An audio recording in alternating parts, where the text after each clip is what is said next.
ఆ తర్వాత triple R భూ నిర్వాసితులకు సంబంధించి 9 రేకుల అనేటటువంటి గ్రామం ఉన్నది, దాని దగ్గరికి వెళ్ళడం జరిగింది. మరి ఎంత ఘోరం అంటే, నేను మొన్న ట్రిపుల్ ఆర్ గురించి మెదక్లో మాట్లాడితే ఇంకా కూడా అందరు నా మీద విరుచుకు పడతా ఉన్నారు, ఆన్లైన్లో ఆఫ్లైన్లో.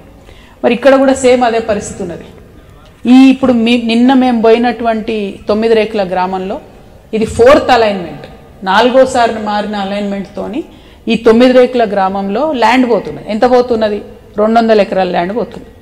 200 ఎకరాల ల్యాండ్ పోతే దాదాపు 200 మంది ఫార్మర్స్ ఉన్నారు పాపం. అంటే చిన్న వాళ్ళు, అర్ధెకరం, పావెకరం, ఎకరంన్నర, 2 ఎకరాలు కూడా లేని ఫార్మర్స్ 200 మంది భూమి పోతున్నది. ఇక వాళ్ళ బాధ, వాళ్ళ దుఃఖం అయితే వర్ణనాతీతంగా ఉన్నది. ఈ ట్రిపుల్ ఆర్ గురించి దయచేసి ఒకసారి ఆలోచన చేసుకోవాలి. హైదరాబాద్ సెంట్రల్ బస్ స్టాండ్ నుంచి 25 కిలోమీటర్ల రేడియస్లోనేమో ఒక దిక్కు తీసుకున్నారు తెలంగాణలో.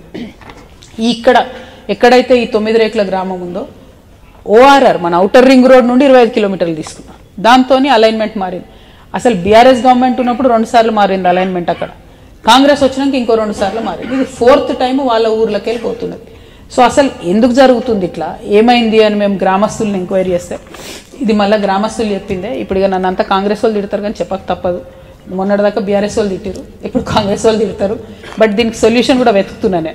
సో ఏం జరిగిందంటే, ఫస్ట్ టైము మొదటి alignment Keshampet mandal head quarter మీద నుంచి ఉండే, తర్వాత సెకండ్ అలైన్మెంట్లో అది మారి సుందరాపురం అనేటటువంటి గ్రామం నుంచి 2వ అలైన్మెంట్ వచ్చింది. 3వ అలైన్మెంటు మళ్ళీ ఒకసారి కాకునూరు నుంచి వచ్చింది. తర్వాత ఇప్పుడు తాజాగా నిడదవెల్లి 9 రేకుల గ్రామం నుంచి మార్క్ చేసిర్రు.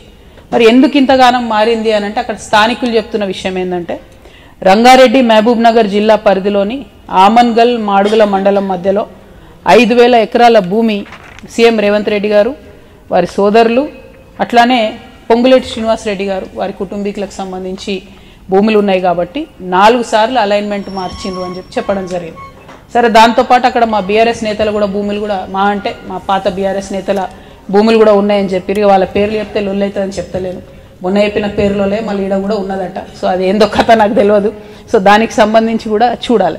అయితే మరి దీనికి సొల్యూషన్ ఏంది? నేను ఆరోపణలు చేసి ఊరుకుంటే కరెక్ట్ కాదు కదా. ట్రిపుల్ ఆర్ పరిస్థితి ఏంది, ట్రిపుల్ ఆర్ మనకు ఎంత అవసరం, ఏం చేయాలి అని ఆలోచిస్తే నితిన్ గడ్కరీ గారికి ఒక లెటర్ రాస్తున్నాను నేను. అవసరమైతే ట్రిపుల్ ఆర్ భూ నిర్వాసితులందరినీ మహారాష్ట్ర అంటే మహారాష్ట్ర, ఢిల్లీ అంటే ఢిల్లీ తీసుకుపోయి కలుస్తాను నేను.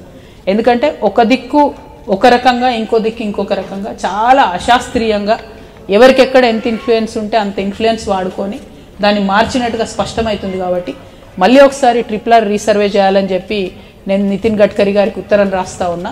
ఎందుకంటే